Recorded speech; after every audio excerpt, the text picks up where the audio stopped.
जय मसीह की सबको। कैसे हैं आप सब। मैं उम्मीद करती हूँ कि आप सब ठीक होंगे। परमेश्वर ने आप सबको संभाल के रखा होगा। जैसे हम सबको संभाल के रखा वैसे आप सबको भी संभाल के रखा होगा और सेहत तंदुरुस्ती दी होगी। और धन्यवाद करती हूँ मैं अपने पिता परमेश्वर का कि जिसने जो आज का दिन दिया हमें, जो सांसें दी हमें ना, परमेश्वर का हर एक चीज़ में धन्यवाद करना चाहिए। आज हम जिंदा हैं तो परमेश्वर का धन्यवाद करना चाहिए, क्योंकि बहुत सारे लोग आज किसी न किसी वजह से आज इस दुनिया में नहीं है। तो परमेश्वर का हमेशा धन्यवाद करना चाहिए कि हम आज ये दुनिया देख रहे हैं, सुन रहे हैं, इस दुनिया में हैं। तो परमेश्वर की हर एक चीज़ के लिए परमेश्वर का धन्यवाद करना तो ज़रूर बनता ही है। सो प्रियो, सबका धन्यवाद। परमेश्वर का हमेशा धन्यवाद कीजिए, उसकी महिमा कीजिए, उसकी स्तुति और उसकी प्रशंसा कीजिए। तो मैंने सोचा कि क्यों ना आज एक और नए वचन के साथ परमेश्वर आप सबको बहुत बहुत ब्लेसिंग्स दे। और मैं परमेश्वर से यही प्रेयर करती हूँ कि परमेश्वर जितने भी मेरे भाई बहन इस वचन को सुने, क्योंकि जब भी मैं वचन हमेशा परमेश्वर को कहती हूँ कि परमेश्वर मुझे वचन दीजिए कि ताकि मैं आसानी से एक्सप्लेन कर पाऊँ परमेश्वर। और परमेश्वर जब मैं परमेश्वर से मांगती हूँ तो वो मुझे देते हैं। रिसेंटली अभी ही मैंने प्रेयर्स की और मैंने कहा परमेश्वर आज का वचन मुझे दीजिए, मैं क्या शेयर करूं क्या नहीं। तो परमेश्वर ने बहुत सुंदर सा प्यारा सा वचन दिया मुझे। तो चलिए चलते हैं परमेश्वर के वचन की तरफ। वचन हमसे क्या कहता है। परमेश्वर आप सबको बहुत बहुत ब्लेस करे, बहुत बहुत आशीषित करे। मेरे जितने भी भाई बहन इस वचन को सुने वो बहुत बहुत आशीषें लेके जाए, वो अपने जीवन में देखें और परमेश्वर की उन आशीषों को, परमेश्वर की प्रेजेंस को अपने जीवन में देखें। तो चलिए प्रयोग चलते हैं परमेश्वर की वचन की तरफ।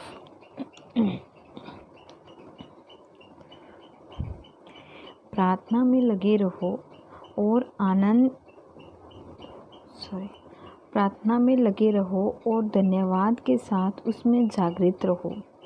और इसके साथ ही साथ हमारे लिए भी प्रार्थना करते रहो कि परमेश्वर हमारे लिए वचन सुनाने का ऐसा द्वार खोल दे कि हम मसीह के उस भेद का वर्णन कर सकें जिसके कारण मैं कैद में हूँ, और उसे ऐसा प्रकट करूँ जैसा मुझे करना उचित है। अवसर को बहुमूल्य समझकर बाहर वालों के साथ बुद्धिमानी से बर्ताव करो। तुम्हारा वचन सदा अनुग्रह सहित और सलोना हो कि तुम्हें हर मनुष्य को उचित रीति से उत्तर देना आ जाए। प्रिय भाई और विश्वास योग्य सेवक तुखिकुस, जो प्रभु में मेरा सहकर्मी है, मेरी सब बातें तुम्हें बता देगा। उसे मैंने इसलिए तुम्हारे पास भेजा है कि तुम्हें हमारी दशा मालूम हो जाए और वह तुम्हारे हृदयों को शांति दे। और उसके साथ उनेसिमुस को भी भेजा है।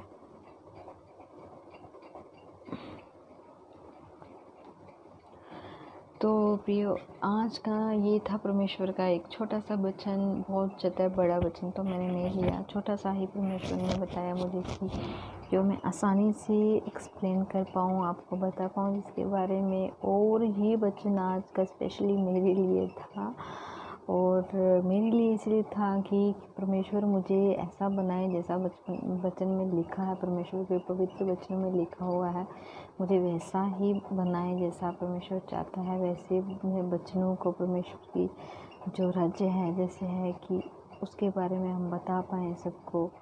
और परमेश्वर हमारे लिए वचन सुनाने का एक ऐसा द्वार खोले जो कि हम बहुत अच्छे से सबको वचन और सुसमाचार के बारे में बता पाएँ।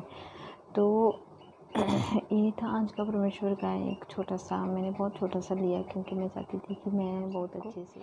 और इसलिए मैंने छोटा सा ही ये वचन लिया है। बारे में बताऊँ तो आज मैं बहुत अच्छे से वचन को एक्सप्लेन नहीं कर पाती हूँ, लेकिन मैं कोशिश कर रही हूँ, हमेशा करती हूँ आगे चल के मैं अच्छे से एक्सप्लेन कर पाऊँ।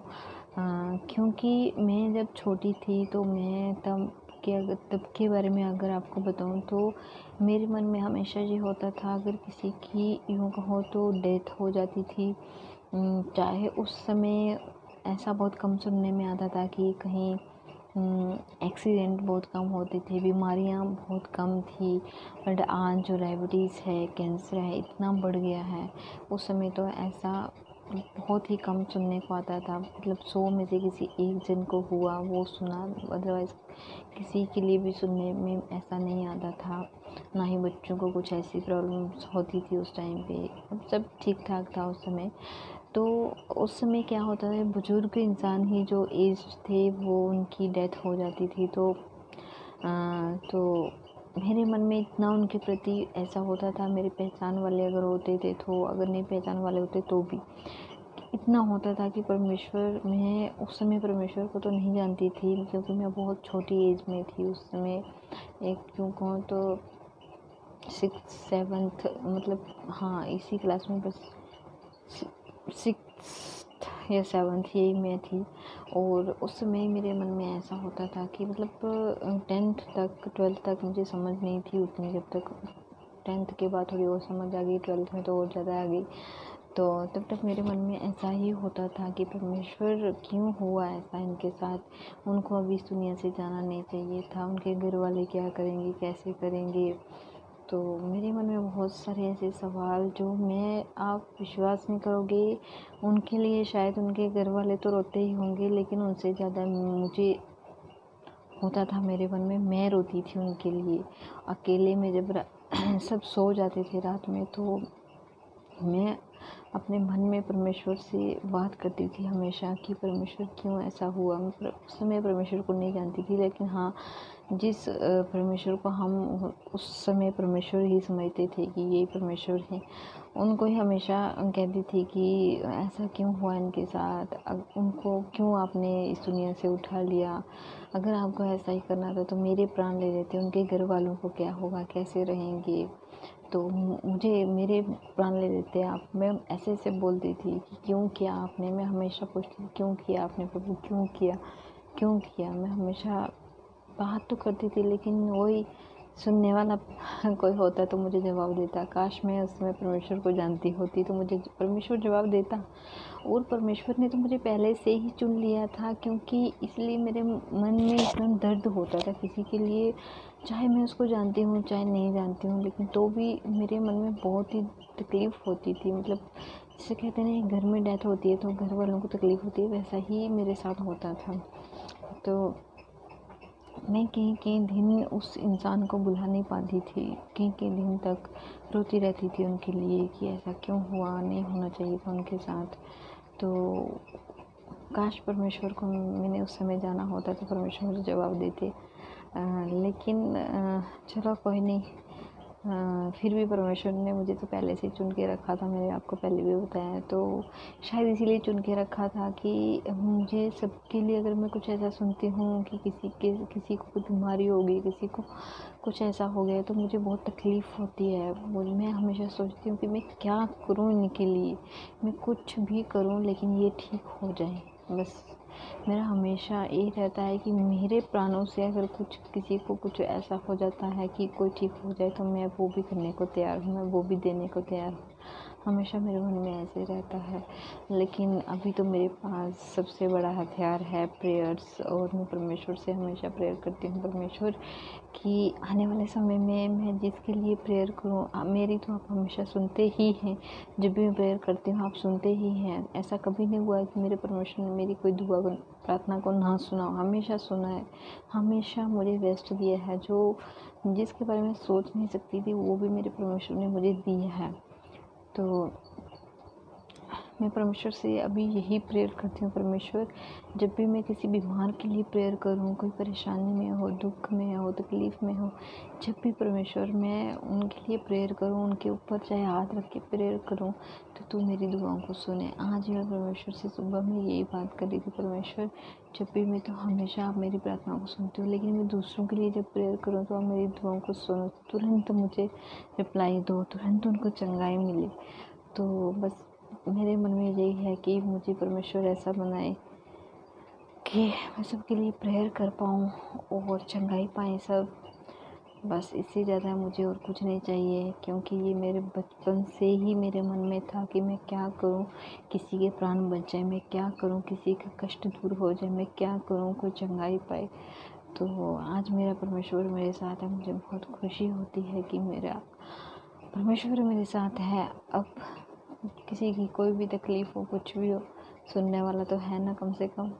ये तो नहीं है कि कोई सुनने वाला ही नहीं है। पहले जिनके सामने हम रोते थे, चिल्लाते थे कि सुनो हमारी सुनो, कोई नहीं सुनता है। लेकिन आज परमेश्वर के सामने अगर एक बार भी आंसू भी निकलते हैं आँख से, तो वो तुरंत उसी समय हम मेरी दुआओं को सुनता है। मैं अपने लिए कह रही हूँ कि मेरी दुआओं को तुरंत सुनता है वो। बस यही परमेश्वर से दुआ करती हूँ कि परमेश्वर इसी तरह मुझे आगे बढ़ा, मेरे भाई बहन जितने बढ़ना चाहते हैं उनको बढ़ा मेरे परमेश्वर। बस मैं यही परमेश्वर से आशीष पाना चाहती हूँ, परमेश्वर मुझे बढ़ाए। तो प्रियो आज का ये था, आज का छोटा सा वचन इसलिए मैंने बहुत बड़ा नहीं लिया, क्योंकि मैं चाहती थी कि जैसा मैं क्या करना चाहती थी और मैं आज परमेश्वर मुझे मिला है, तो मुझे एक मौका मिला है, मौका नहीं एक बहुत ही शुभ सौभाग्य मिला है कि परमेश्वर मेरे साथ है बस, और किसी की गति नहीं है। तो चलिए चलते हैं परमेश्वर की छोटी सी प्रेयर में, और आप सबके लिए एक छोटी सी प्रेयर करते हैं परमेश्वर से। धन्यवाद तो करना ज़रूर चाहिए, हमेशा धन्यवाद परमेश्वर का करना चाहिए। सो धन्यवाद मेरे महान पिता परमेश्वर, धन्यवाद मेरे यीशु राजा दिए हुए सुंदर समय के लिए प्रभु, आज की इन सांसों के लिए मेरे प्रभु। मेरे जितने भी भाई बहन इस वचन को सुने हैं प्रभु, जिन्होंने सुना है, ग्रहण किया है मेरे प्रभु, अपने वचन के द्वारा इनको आशीष दे मेरे प्रभु, और तेरी चंगाई, तेरी सामर्थ तुझे देखने पाए मेरे प्रभु, तुझे जानने पाए, और तेरे नाम में बढ़े मेरे परमेश्वर, तेरे नाम में बढ़े परमेश्वर पिता। मैं हर एक भाई बहन के लिए यही दुआ करती हूँ प्रभु, हर एक की बीमारी, परेशानी, क्लेश, टेंशन्स को प्रभु जी आप ही दूर करने वाले, हर एक की चिंताओं को आप ही अपने ऊपर लेने वाले प्रभु। जितने मेरे भाई बहन इस समय परेशान हैं, चिंता में हैं प्रभु, हर एक को चंगाई दीजिए, हर एक मेरे परमेश्वर के पाक और पवित्र नाम में चंगाई पाई। और इस दुआ को मांगते हैं आपके पाक और पवित्र यीशु नासरी के मीठे और पवित्र नाम से प्रभु जी। मेरी इस दुआ को सुनिए और कबूल कीजिए पिता परमेश्वर जी। सो आमीन प्रभु, आमीन।